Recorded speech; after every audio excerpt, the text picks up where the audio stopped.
Hai hai hai, balik lagi di channelnya aku, Devi Puji.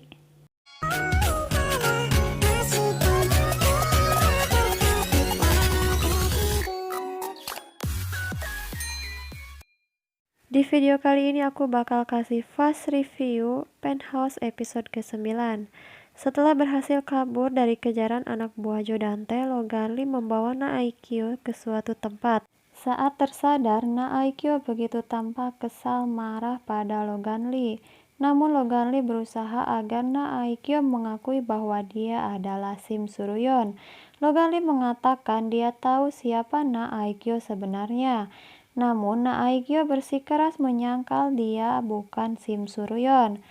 Bahkan Oh Hyun-yi berusaha menghubungi Sok-hun untuk meminta bertemu dengannya. Oh Hyun-yi meyakini bahwa Shim Suryon begitu merindukan anak-anaknya. Namun Naikyo sepertinya tidak terpancing oleh Oh Hyun-yi. Sesampainya Naikyo di rumah, ternyata Joe Dante sudah berada di sana. Joe Dante merasa kesal dan menyerang Naikyo.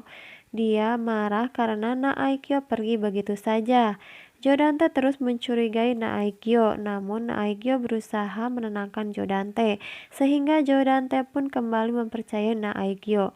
Sementara itu, Logan Lee dan Oh Hyun-yi terus mengawasi dan mendengarkan percakapan Naikyo dengan Joe Dante.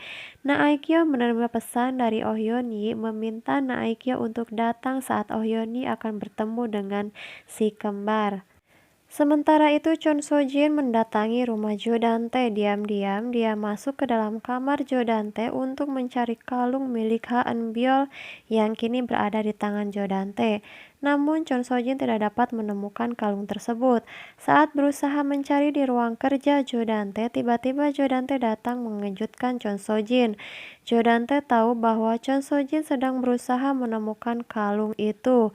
Joe Dante merasa kesal dan marah pada Chon So-jin. Mengetahui hal itu, Joe Dante mengancam Chon So-jin dan mengatakan dia tidak akan bisa lepas begitu saja darinya.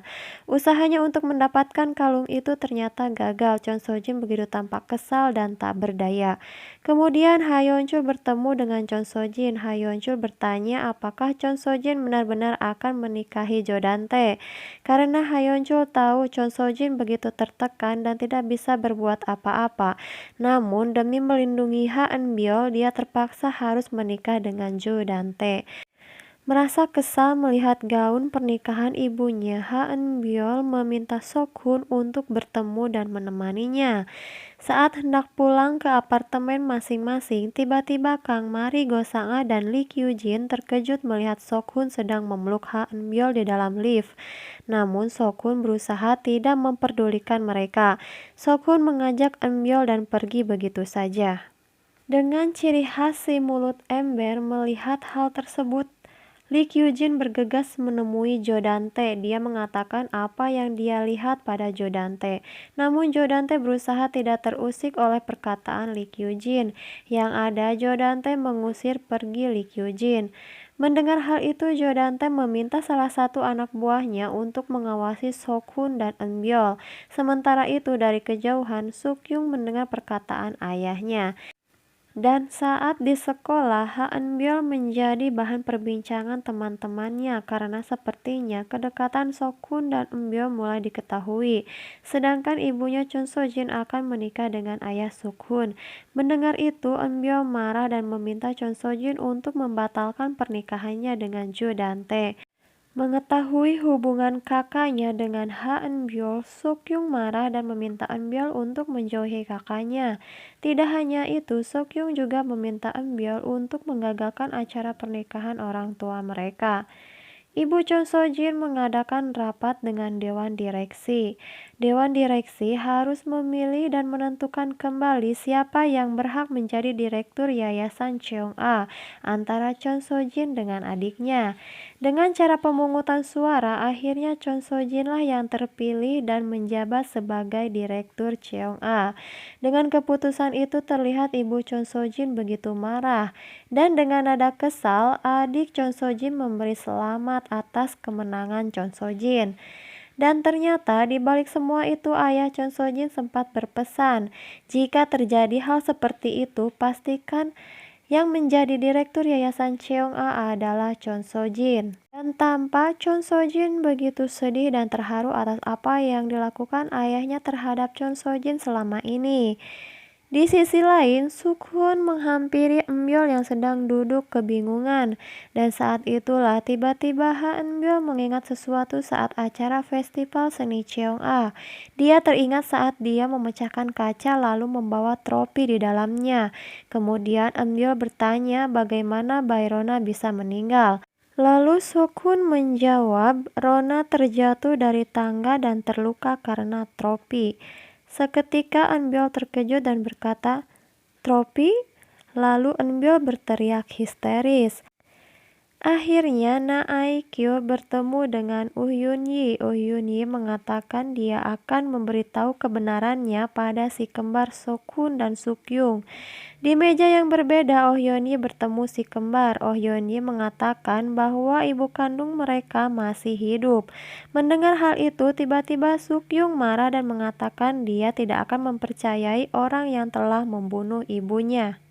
Lalu Yun-yi menyerahkan sebuah amplop yang berisi foto mereka saat kecil. Yun-yi mengatakan bahwa ibu mereka adalah saudara kembar.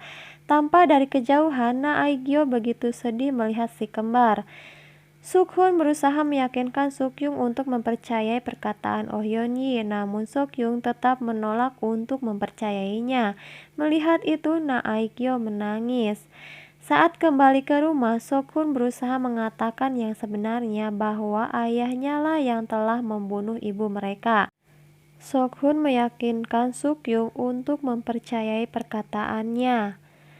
Ha Yeon-chul tiba-tiba menemui Jo Dante dan langsung menyerang Jo Dante. Dia meminta agar melepaskan Chon So-jin.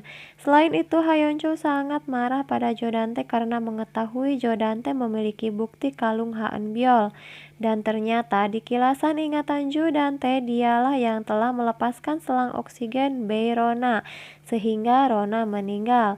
Dia sengaja melakukan itu agar Ha Yeon-chul dan Chon So-jin semakin merasa anaknya lah yang telah menyebabkan Rona meninggal.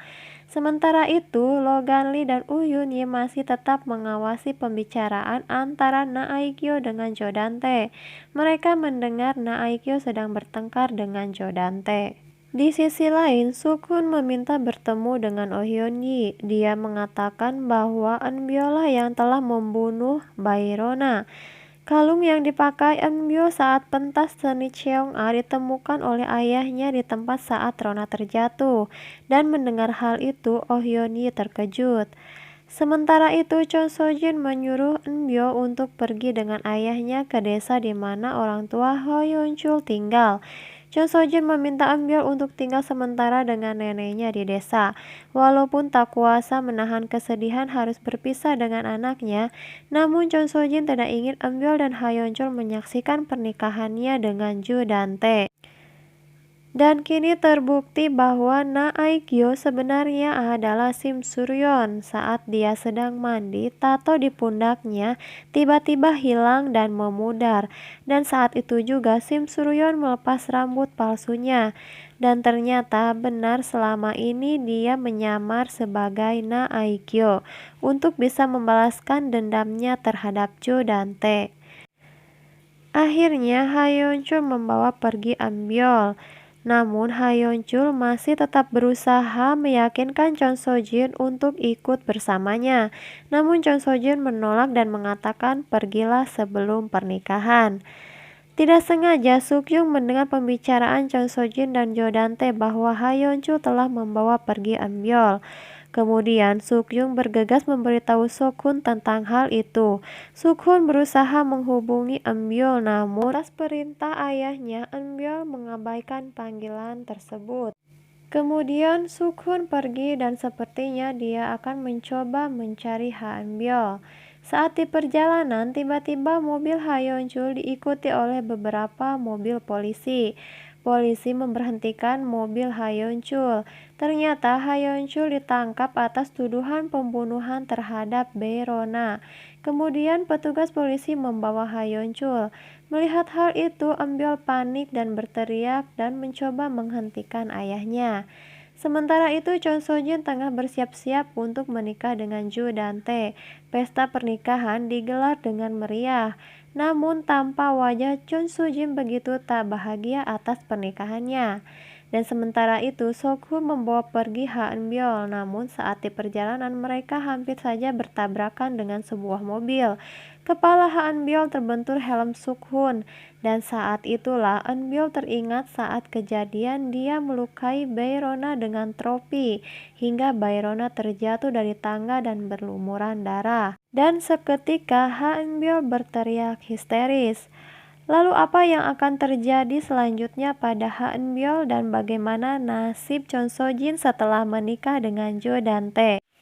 Nah, kita saksikan kelanjutan ceritanya di Penthouse Season 2 episode berikutnya. Thanks for watching and bye-bye.